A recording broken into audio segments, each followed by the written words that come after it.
साथियों, जय ईबी रामास्वामी, जय सुकरात। 17 सितंबर जो ईबी रामास्वामी उनकी जयंती है। सभी देशवासियों को बहुत बहुत उनकी जयंती पर हार्दिक मंगल कामनाएं, बधाई। साथियों, ईबी रामास्वामी को दूसरा सुकरात भी कहते हैं। सुकरात, ईबी रामास्वामी, पेरियार। पेरियार का अर्थ होता है जिस व्यक्ति के आगे तमिलनाडु में पेरियार लिखा गया वो सिर्फ ईबी रामास्वामी पेरियार साहब थे, उनके आगे लिखा गया था। फिर उसके बाद दूसरा नाम लिखा गया पेरियार ललई सिंह यादव। पेरियार ईबी रामास्वामी और पेरियार ललई सिंह यादव। ईबी रामास्वामी तमिलनाडु के थे, जिनकी 17 सितंबर को जयंती है और इनका जन्म 1879 में हुआ था तमिलनाडु प्रदेश में। और इनको दूसरा उपनाम भी सुकरात कहा गया क्योंकि ये ईश्वर को नहीं मानते थे। यानी कि हम ऐसा नहीं मानना और उसके बाद बीच में रहना, ये वास्तविक नहीं मानते थे, ईश्वरवाद पर विश्वास नहीं करते थे। इसके विषय में भी बताएंगे। पेरियार जो शब्द दिया है, पेरियार ईबी रामास्वामी, यह सम्मानित शब्द होता है जो तमिलनाडु का है। तमिल भाषा में जो भी कहते हैं, हम उसको हिंदी में कह सकते हैं श्रेष्ठ व्यक्ति, सम्मानित व्यक्ति। पेरियार का अर्थ ये होता है। इधर पेरियार ललई सिंह यादव हैं, जो दक्षिण के पेरियार हैं वो ईबी रामास्वामी हैं, और उत्तर के जो पेरियार हैं वो ललई सिंह यादव हैं, जिनकी 1 सितंबर को जयंती थी और 17 सितंबर को ईबी रामास्वामी की जयंती थी। एक ही महीने में उन्होंने तमिल भाषा में, इंग्लिश भाषा में सच्ची रामायण लिखी थी और इन्होंने फिर उसका हिंदी में अनुवाद किया था पेरियार ललई सिंह यादव ने, जिसका उसमें नाम दे दिया था सच्ची रामायण की चाबी। इस पर हाई कोर्ट, सुप्रीम कोर्ट मुकदमा भी चला था। हालांकि ईबी रामास्वामी जो थे वो तर्कवादी थे, स्टार्टिंग से तर्क करते थे और उनके यहाँ जो परिवार था, सक्षम परिवार था, वो अपने उनके पिता बिजनेसमैन, व्यापारी थे, लेकिन वो तर्कवादी थे। हर समय ईश्वरवाद पर तर्क, पाखंडवाद पर तर्क, इसको बहुत उन्होंने गहराई, ईश्वर पर उन्होंने बहुत सारी टिप्पणियाँ की। ईश्वर पर पूछा, ईश्वर क्या बर्बर है, ईश्वर क्या अंधा है, ईश्वर क्या लालची है, ये सारे बहुत ईश्वर पर उन्होंने प्रश्न किए थे।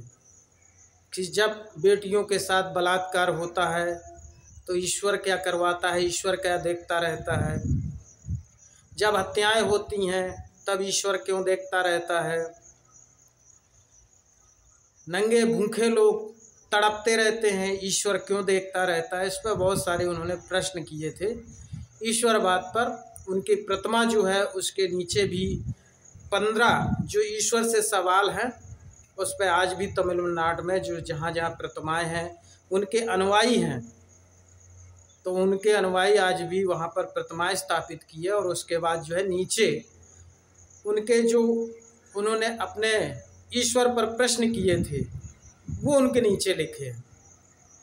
उसके बाद कुछ हिंदूवादी संगठनों ने उस पर मुकदमा भी किया। तमिलनाडु हाई कोर्ट गए और वहाँ पर मुकदमा किया कि ये जो लिखे हैं इनके प्रश्न ईश्वर पर, ये आस्था पर आघात पहुँचा रहे हिंदू धर्म की। तब ये बात हाई कोर्ट में पहुँची तो हाई कोर्ट में जो जजमेंट आया तो उसमें जज ने ये कहा कि देखिए, यह उनका विश्वास था और ईश्वर पर नहीं विश्वास करते थे, ये उनका विश्वास था कि ईश्वर है नहीं, और वो दृढ़ प्रतिज्ञ थे, पक्का विश्वास था कि ईश्वर नहीं है उनको, इसलिए उनके ये प्रश्न नहीं हटाए जा सकते हैं। यह हाई कोर्ट का जजमेंट रहा था तमिलनाडु का। आज भी लिखे हैं और आज भी हंगामा चल रहा है।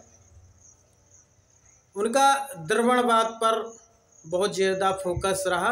आर्य और द्रविड़ की एक लड़ाई रही, आर्यों के द्रविड़ों की, उन्होंने इस पर मुद्दा रखा। और एक धार्मिक मुद्दा उनका बहुत बड़ा रहा, जो हिंदू धर्म की ग्रंथों का, यहाँ तक कि उन्होंने ग्रंथ भी जलाए, क्योंकि वो मानते थे कि लोगों का सबसे ज़्यादा अगर कोई शोषण हो रहा है तो वो धार्मिक तरीके से शोषण हो रहा है, उनका मानना था। और लगातार उस पर वो प्रहार करते थे। वे एक नेता भी थे, समाज सेवी भी थे और एक अच्छे तार्किक महापुरुष थे, जो ईश्वर को नहीं मानते थे। देवी देवता भाग भगवान, उस पर बड़ा अच्छा उन्होंने तर्क दिए हैं, उनको पढ़िए ज़रूर।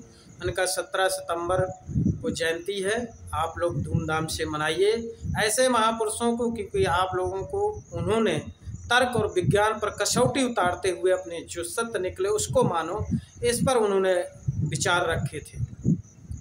ईश्वर को एक सुकरात ने नहीं माना, दूसरा फिर उसके बाद ईबी रामास्वामी ने नहीं माना, पेरियार ईबी रामास्वामी तमिलनाडु के जो थे। फिर उसके बाद शहीद भगत सिंह ने ईश्वर को नहीं माना, ये नास्तिक लोग थे। इसके बाद पेरियार ललन सिंह यादव ने भी ईश्वरवाद पर नहीं माना। ये एक बड़े ईश्वर को नहीं माना, ये बड़े स्तर पर जो चर्चित रहे चेहरे। और इसमें अब देखा जाए तो बाबा साहब भी शामिल हैं, क्योंकि ईश्वरवाद पर विश्वास नहीं करते थे। इसमें ज्योतिराव फूले भी शामिल हैं, क्योंकि वो भी ईश्वरवाद और पाखंडवाद पर विश्वास नहीं करते थे।